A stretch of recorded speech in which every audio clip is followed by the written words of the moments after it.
जय जोहार संगवारी हो। छात्रावास अधीक्षक भर्ती परीक्षा में अगर आपने फॉर्म भर दिया है तो अब आप उसकी तैयारी कर रहे होंगे, लेकिन आपकी तैयारी पूरी अधूरी है अगर आप पिछले जो प्रश्न पत्र हैं उनको तैयारी नहीं करते हैं। उसी से हमको समझ में आता है कि इसका स्टैंडर्ड क्या है।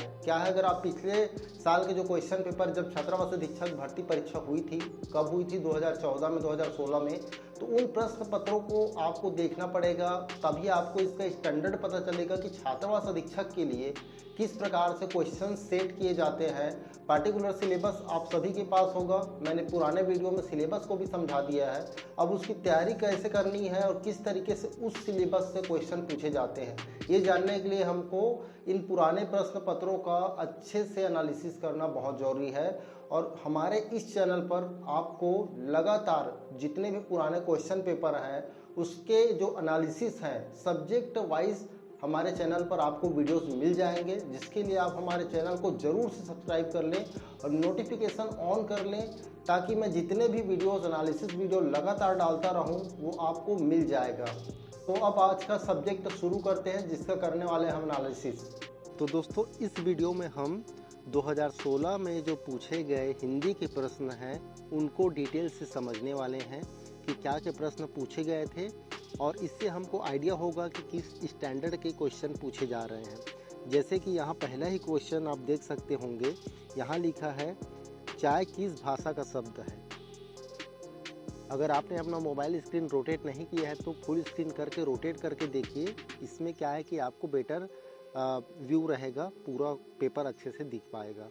तो इसमें पहला प्रश्न है चाय किस भाषा का शब्द है, तो इसका आंसर है चीनी भाषा है चाय। तो ऐसे में एक आइडिया हो जाता है कि कोई भी एक वर्ड पूछेगा और वो किस भाषा का है, ऐसा कुछ पूछे जाने वाला है। अब अगले पेपर में जो प्रश्न है, पवित्र में प्रयुक्त संधि का नाम, यानी एक संधि से रिलेटेड प्रश्न पूछा जा रहा है। यहाँ पर 4 टाइप के संधि दिए गए हैं।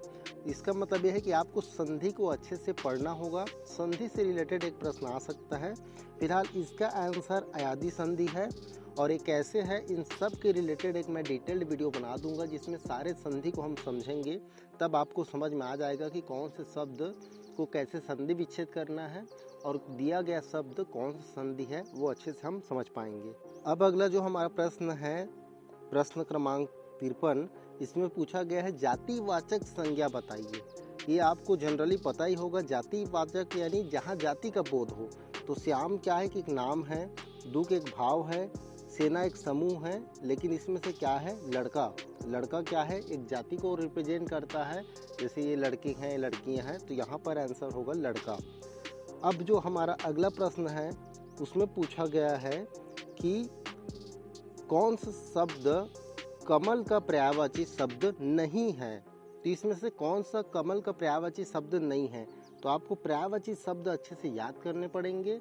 आपकी पर्यायवाची शब्द जितने स्ट्रांग होंगी, ऐसे प्रश्न जब आएंगे आप उसको बनाने में सक्षम रहेंगे। यहाँ पर नलिन, राजीव और उत्पल, ये तीनों क्या है, कमल के पर्यायवाची शब्द हैं, और ये रसाल जो है आम का पर्यायवाची शब्द है। इसका मतलब ये है कि यहाँ पर आंसर क्या होगा, हमारा रसाल होगा, जो कि कमल का पर्यायवाची शब्द नहीं है। अब जो हमारा अगला प्रश्न है, इसमें लिखा है जो पढ़ेगा, उसके बाद लिखा है वह पास होगा। ये कौन सा वाक्य है, यानी किस टाइप का वाक्य है। यहाँ पर 4 ऑप्शन है, निश्चयात्मक वाक्य, संदेह सूचक वाक्य, संकेत सूचक वाक्य और विधि सूचक वाक्य। तो यहाँ पर इसका सही आंसर है निश्चयात्मक वाक्य। यहाँ पर ये निश्चय क्लियर हो रहा है कि जो पढ़ेगा भाई वही तो पास होगा। जैसे आप पढ़ रहे हो तभी तो आप पास होगे, जो पढ़ेगा ही नहीं वो पास कहाँ से होगा। तो यहाँ पर एक निश्चय हो रहा है कि भाई अगर आप पढ़ लेते हो तो आप पास हो सकते हो। तो ऐसे वाक्य और साथ ही जो बाकी के वाक्य हैं, इनके एग्जाम्पल और इनका डेफिनेशन क्या है, परिभाषा, उन सबको हम डिटेल्ड वीडियो आपको इस चैनल पर प्रोवाइड कर देंगे, जिसके लिए आप हमारे चैनल को सब्सक्राइब करके रख लें। फिलहाल इस क्वेश्चन का जो आंसर है ए है निश्चयात्मक वाक्य। अब अगला देखते हैं, इसमें है आँख लगना। आँख लगना एक मुहावरा है, इसका सही अर्थ पूछा गया है। तो जनरली आँख लग जाती है, यानी आँख लगना मतलब नींद आ जाती है हमको, तो इसका आंसर क्या है, नींद आना। अब यहाँ पर एक और है गहरी नींद में सोना, तो ये इसका आंसर नहीं है, नॉर्मली नींद आना ही इसका आंसर है। अब देखते हैं हम अपना अगला जो है क्वेश्चन, 57 इसमें पूछा गया है भाई बहन में कौन सा समास है, यानी कि समास से रिलेटेड प्रश्न पूछे जा रहे हैं, तो आपको समास का भी अच्छे से तैयारी करना पड़ेगा। यहाँ पर 4 ऑप्शन दिए गए हैं, इसमें से द्वंद्व समास जो है इसका आंसर है, क्योंकि भाई बहन जो साथ में बोला गया है इसमें और अथवा लगता है, यानी भाई और बहन, माता और पिता, तो माता पिता साथ में बोल देते हैं। इस टाइप का जो समास रहता है उसको द्वंद्व समास कहते हैं। इससे रिलेटेड भी और इन सारे समास से रिलेटेड भी वीडियोस हमारे चैनल पर आपको मिल जाएंगे, जिससे आपको जानने में और आसानी होगी। फिलहाल इस क्वेश्चन का आंसर द्वंद्व समास है। अब हमारा अगला जो क्वेश्चन है इसमें हमको पूछा गया है कि कौन सा वस्त्र पुल्लिंग है। तो यहाँ पर जो वस्त्र दिए गए हैं इनमें से कुर्ता जो है पुल्लिंग है।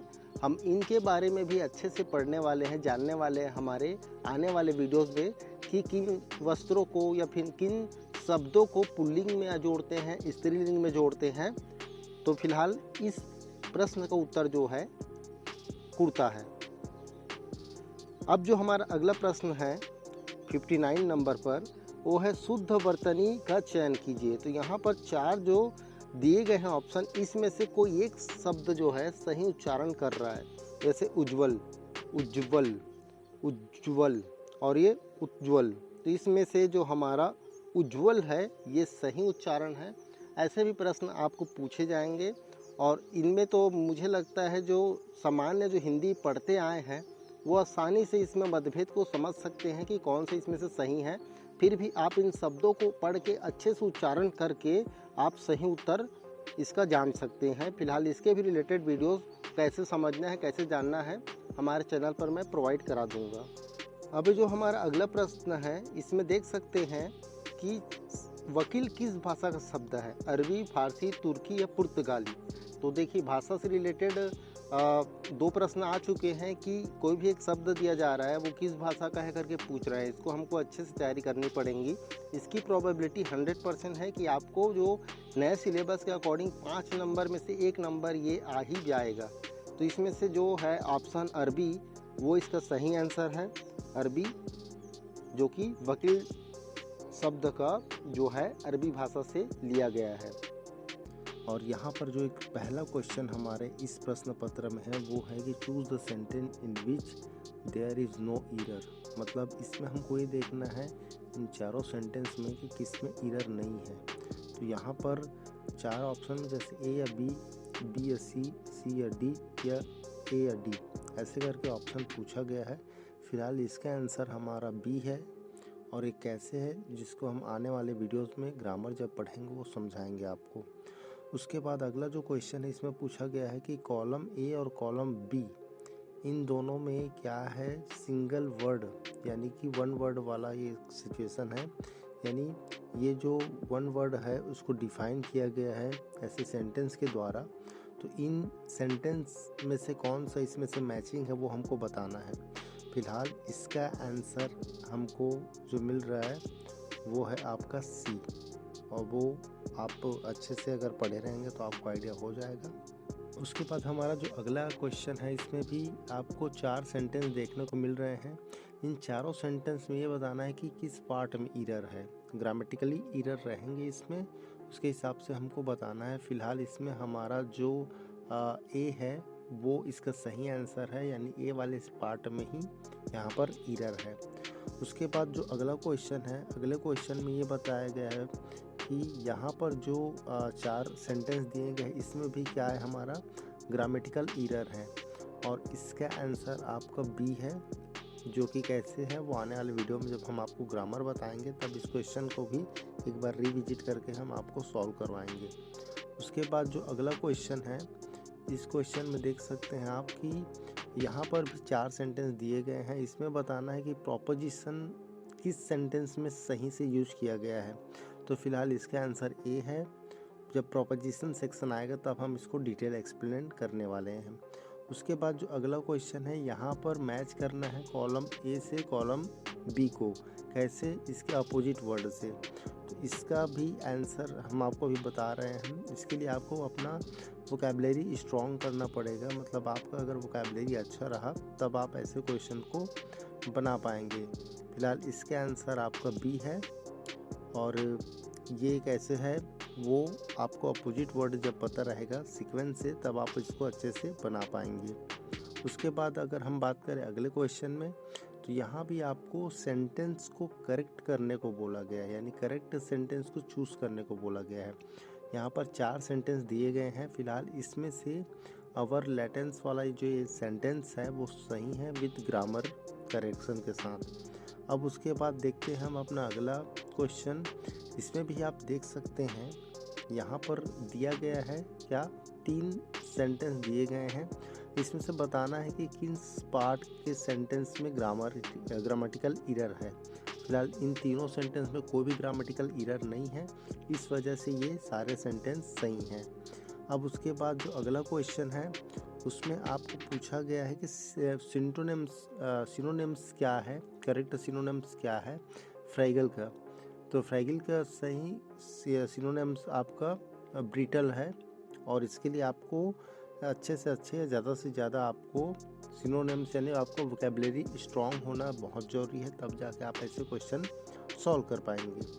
अब उसके बाद जो लास्ट क्वेश्चन है यहाँ पर, इसमें भी आपको करेक्ट सेंटेंस चूज़ करना है, जो क्या कर रहे हैं, पैसिव वॉइस क्रिएट कर रहे हैं इस दिए गए सेंटेंस का। तो फिलहाल इसका आंसर ये है। तो यहाँ पर पहला क्वेश्चन है कि सबस्क्रिप्ट H2O जैसे कैरेक्टर के लिए निम्नलिखित की कॉम्बिनेशन उपयोग किया जाता है। यानी जो आप माइक्रोसॉफ्ट वर्ड वगैरह यूज करते हैं, उसमें अगर आप टाइपिंग करते हैं तो किस तरीके की का उपयोग करके आप ऐसे H2O लिख सकते हैं। तो इसमें आपको ऑप्शन में सही आंसर है Ctrl+= जो बी है। उसके बाद दूसरा ही क्वेश्चन है, निम्नलिखित में से कौन सा सर्च इंजन विशेषकर वैज्ञानिक सूचना के लिए, मतलब सर्च इंजन जो है कौन सी यूज करते हैं वैज्ञानिक लोग, तो उनके लिए होता है साइरस। अब यहाँ पर देखें हम अपने अगले क्वेश्चन में, यहाँ पर पूछा गया है एक सूत्र में सेल एड्रेस जो दिया गया है पता $A $4 का मतलब होता है, तो इसका मतलब होता है एब्सोल्यूट रेफरेंस, जो ऑप्शन बी है। उसके बाद चौथा क्वेश्चन यहाँ पर पूछा गया है, moving picture expert group MPEG का उपयोग निम्नलिखित को कंप्रेस करने के लिए किया जाता है। किसको कंप्रेस करने के लिए, तो यहाँ पर वो कंप्रेस करता है किसको, वीडियो को। अब यहाँ पर अगला क्वेश्चन है कि एक ऑपरेटिंग सिस्टम का मुख्य फंक्शन है, तो उपरोक्त तो सभी है, मतलब memory management, process management, disk और इनपुट आउटपुट डिवाइस मैनेजमेंट, ये सभी काम आपके रहते हैं ऑपरेटिंग सिस्टम के।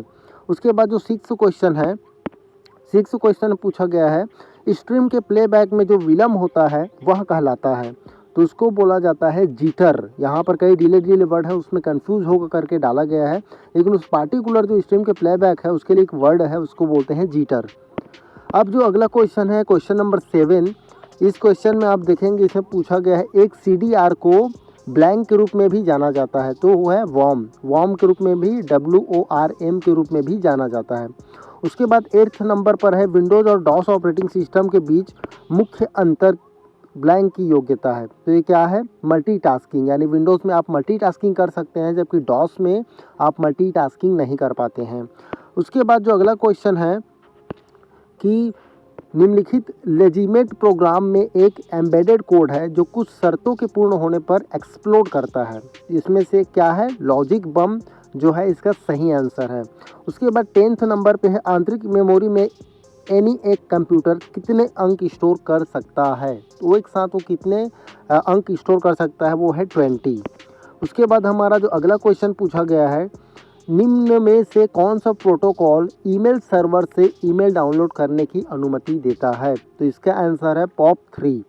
उसके बाद सॉफ्टवेयर जो कि नुकसानदायक या विनाश करने वाले प्रोग्राम को ढूंढता है, हटाता है और इससे बचाता है, वो कहलाता है एंटीवायरस। अगर आप कंप्यूटर यूज करते होंगे तो आप एंटीवायरस के बारे में भी जानते होंगे। उसके बाद है ब्लैंक के उपयोग से डेटा एक बार से अधिक नहीं लिखा जा सकता। जैसे हम मेमोरी कार्ड में कोई भी गाना डाउनलोड कर लेते हैं, उसके बाद उसको डिलीट कर लेते हैं, फिर नया गाना डाउनलोड कर लेते हैं, तो इससे क्या है, स्टोरेज पर इफेक्ट नहीं पड़ता। लेकिन CDR एक ऐसा चीज़ है, उसमें एक बार जो आपने डेटा डाल दिया वही डेटा रहेगा, उसमें आप रीराइट नहीं कर सकते। इसी प्रकार जो माउस है, माउस किस प्रकार का डिवाइस है, तो भाई माउस को हम क्लिक करते हैं जिससे कुछ कंप्यूटर पे वर्क होता है, यानी कि इनपुट डिवाइस है। 15वें नंबर पर है, कंप्यूटर सिस्टम या नेटवर्क की सिक्योरिटी के लिए कौन से थ्रेट्स हैं, कौन से खतरे हैं। तो यहाँ पर ए, बी, सी और ई ये सारे खतरे हैं। ए, बी, सी और ई, क्रिएशन कोई खतरा है नहीं। उसके बाद अगला जो क्वेश्चन है वो 16 नंबर पर कि MS वर्ड में स्पेल चेक करने के लिए किस फंक्शन का उपयोग किया जाता है। सपोज आप कुछ लिख रहे हैं MS वर्ड में, तो अगर स्पेलिंग गलत हो जाता है उसको चेक करना है, उसके लिए F7 आप क्लिक करेंगे तो जो वर्ड मिस्टेक्स रहेंगी स्पेलिंग वाइज उसको हाईलाइट कर देता है। 17 नंबर पे है मल्टीमीडिया प्रोजेक्शन के विषय वस्तु एवं उनके फ्लो की योजना को ब्लैंक कहते हैं। इसको बोलते हैं स्टोरी बोर्ड। वहाँ पर आपका वो बताता है फ्लो जो भी है उसका मल्टीमीडिया जैसे प्रोजेक्शन होता है, जैसे कि आपका कोई कंटेंट है उसका जो फ्लो है वो स्टोरी बोर्ड में आपको देखने को मिलता है। उसके बाद आपका 18 नंबर पर है कि बैंकर एल्गोरिथम को उपयोग किया जाता है। किसके लिए किया जाता है? डेडलॉक रोकने के लिए। और इनमें से कौन से कुछ ऐसे क्षेत्र हैं जहां कंप्यूटर महत्वपूर्ण रोल अदा करता है, जैसे शिक्षा, विज्ञान, स्वास्थ्य। तो उपरोक्त सभी इसके आंसर, क्योंकि सभी सेक्टर में आजकल कंप्यूटर का यूज हो रहा है। अब उसके बाद 20 नंबर पे पूछा गया है कि मल्टीमीडिया एप्लीकेशन या सॉफ्टवेयर नहीं है। तो पावर पॉइंट और ये फ्लैश और कंप्यूटर गेम्स में क्या है? मल्टीमीडिया है। आप इसमें स्लाइड वगैरह करके या फिर गेम्स वगैरह के थ्रू या फिर फ्लैश प्लेयर के थ्रू ये मल्टीमीडिया एप्लीकेशन। लेकिन पेज मेकर में सिर्फ आप पेज सेटअप करते हैं, उसमें वर्ड की तरह पेज बनाते हैं, PDF बनाते हैं। अब उसके बाद अगला क्वेश्चन है कि माइक्रोसॉफ्ट का सर्च इंजन ब्लैंक है। तो माइक्रोसॉफ्ट जो ऑफिशियल उसका सर्च इंजन है वो है बिंग। मैग्नेटिक टेप वीडियो अथवा टर्मिनल का समूह जो सामान्यतः एक मास्टर के अधीन होता है, इसका है क्लस्टर। 22 का आंसर क्या है? क्लस्टर। उसके बाद 23 के जो क्वेश्चन पूछा गया था ये आंसर इसमें सारे गलत थे या फिर क्वेश्चन गलत था, जिसकी वजह से इसको विलोपित कर दिया गया था, डिलीट कर दिया गया था। अब 24 नंबर पे है वीडियो कार्ड द्वारा 1 सेकेंड में स्क्रीन को दी जाने वाली एवं वीडियो मेमोरी में लिखी जाने वाली पिक्सल की संख्या को ब्लैंक कहते हैं। इसको कहा जाता है फिल रेट, यानी कितना उसमें फुलफिलमेंट हो रहा है उसके हिसाब से उसका नाम रखा गया है फिल रेट। उसके बाद आपका 25 नंबर पे जो क्वेश्चन है गूगल के डिजिटल पेमेंट सिस्टम को कहते हैं गूगल वैलेट। इसके पेमेंट सिस्टम को आजकल गूगल वैलेट कहते हैं। आजकल तो और गूगल पे हो गया है, जी पे हो गया है शॉर्टकट में। उसके बाद 26 में है निम्नलिखित में से कौन सा विंडोज वर्जन 64 बिट प्रोसेसर को सपोर्ट करता है।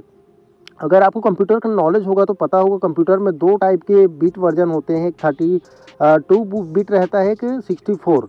अब तो और एडवांस होते जा रहे हैं। तो फिलहाल इसमें आपका विंडोज़ XP है जो लिस्ट में, जो 64 बिट प्रोसेसर को सपोर्ट करता है। उसके बाद आपका 27 नंबर पे पूछा गया है निम्न में से कौन सा सबसे छोटा कंप्यूटर है। तो लैपटॉप, डेस्कटॉप, वर्क स्टेशन ये बड़े कंप्यूटर हैं और नोटबुक आपका छोटा है जो कि आपके टैबलेट के जैसा रहता है। और इनमें से कौन सा प्रिंटर ग्राफिक्स प्रिंट नहीं कर सकता। तो डेजीविल प्रिंटर जो है ग्राफिक्स प्रिंट नहीं करता है। इसके बाद आते हैं अगले क्वेश्चन पर 29 जंक ईमेल को कहा जाता है, तो इसको स्पैम कहा जाता है। 13 में है निम्नलिखित में से कौन सा मैलिशियस प्रोग्राम स्वचालन से रेप्लिकेट नहीं करता है। वो है ट्रोजन हॉर्स। ये अपने आप रेप्लिकेट यानी अपने कॉपीज़ नहीं बनाता है। उसके बाद 31 पर है एक स्प्रेडशीट में डाटा किस तरह व्यवस्थित होता है। तो रो एंड कॉलम में रहता है, जाहिर सी बात है रो कॉलम में सेटअप रहता है डेटा का। और ऐसा प्रिंटर जिसमें अक्षर बनाने के लिए प्रिंटिंग हेड तथा पेपर को एक साथ फोर्स किया जाता है वहाँ कहलाता है। तो ऐसा प्रिंटर क्या है? इम्पैक्ट प्रिंटर है।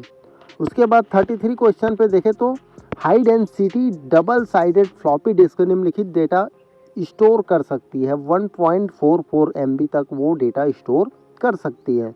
उसके बाद 34 में MS वर्ड में नया फाइल खोलने के लिए शॉर्टकट की है। तो इसमें नया फाइल खोलना है तो Ctrl+N दबाते हैं हम लोग, जिससे नया फाइल ओपन होता है। अब उसके बाद 35 में आपको पूछा गया है कि प्रिंटर की गति को नापने के लिए किस यूनिट का उपयोग किया जाता है। तो CPS, LPM, PPM ये सभी इसके आंसर हैं, इसलिए उपरोक्त सभी है। अब निम्नलिखित में से कौन सा वैलिड IP एड्रेस है। तो इसमें वैलिड IP एड्रेस हमेशा क्या रहता है? 3 डिजिट, 0.3 डिजिट, 0.2 डिजिट, 0.3 डिजिट। तो ये 4th नंबर इसका सही आंसर है। उसके बाद 37 पे आते हैं। 37 में पूछा गया है निम्नलिखित में से कौन सा सर्च इंजन में नए टर्म सर्च करता है तथा उसे डेटाबेस में स्टोर करता है। ये क्रॉलर का काम रहता है। 38 में है वर्क डॉक्यूमेंट में डिफ़ॉल्ट द्वारा कौन सा एक्सटेंशन दिया जाता है, तो इसमें डिफ़ॉल्ट में डॉक्यूमेंट में डॉक का रहता है। उसके बाद 39 नंबर पे चलते हैं, तो 39 नंबर पर आपको देखने को मिलता है कि कंप्यूटर का टास्क मैनेजर की के किस कॉम्बिनेशन से खोला जाता है, तो ये alt plus control plus del से आपका टास्क मैनेजर खुल जाता है। उसके बाद 40 नंबर पे है निम्नलिखित में से कौन सा इनपुट डिवाइस यूज़र प्रोग्रामेबल है, यानी जिसको हम प्रोग्राम कर सकते हैं, तो वो है इंटेलिजेंट टर्मिनल।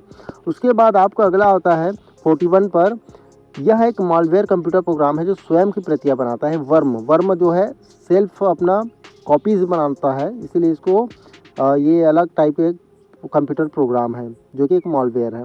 अब उसके बाद है 42 में एक सीडी की भंडारण क्षमता को मापा जाता है मेगाबाइट में। अब आजकल जो डीवीडी आने लगे उसके बाद उसको वो गीगाबाइट तक स्टोरेज लिया, लेकिन पहले वो मेगाबाइट तक ही रहता था जो नॉर्मली सीडी रहते थे।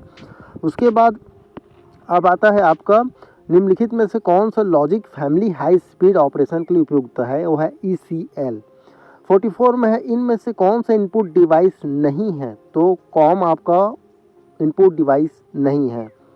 उसके बाद आपका डॉट मैट्रिक्स प्रिंटर है, ये क्वेश्चन भी डिलीट कर दिया गया था।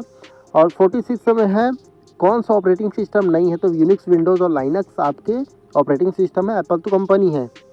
और 47 पे आपको फिर क्वेश्चन आता है, 47 में यहाँ पर पूछा गया है 1260 कंप्यूटर वायरस ब्लैंक वायरस का एक उदाहरण है, ये पॉलीफॉर्मिक वायरस का एक उदाहरण है। उसके बाद 48 पर है किसी भी कंप्यूटर सिस्टम का ब्रेन यानी सेंट्रल प्रोसेसिंग यूनिट CPU होता है। अब उसके बाद है 49 पर कि वेबसाइट के एक वेब पेज पर ब्लैंक को क्लिक कर आंतरिक लेवल के पेज पर जाते हैं, हम जो लिंक क्लिक करते हैं उसी को लिंक क्लिक करके हम दूसरे पेज पे जाते हैं जिसको बोला जाता है हाइपर लिंक। उसके बाद 50 नंबर का जो क्वेश्चन है इसको भी डिलीट कर दिया गया है। तो ऐसे आपके कंप्यूटर के क्वेश्चन पूछे गए थे।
आई होप आप लोगों को इससे आइडिया हो गया होगा कि किस तरीके से क्वेश्चन पेपर आ रहे हैं और आपको किस तरीके से अपनी तैयारी करनी है।